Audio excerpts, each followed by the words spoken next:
ท่านประธานศาลประชาชนสูงสุดต้อนรับคณะผู้แทนขั้นสูงองค์การอัยการสูงสุดแห่งสหพันธ์รัสเซีย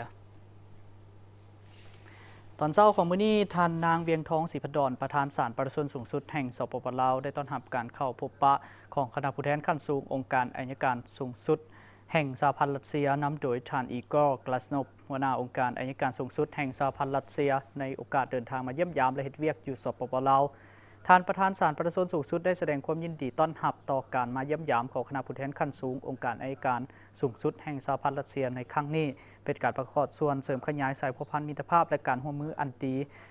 ที่มีมูลเชื่อนำกันมาแต่ดนนานระหว่าง2พรรค2รัฐก็คือประชาชน2ชาติลาวรัสเซียลาวนับมือมีบาดก้าวขยายตัวยิ่งขึ้น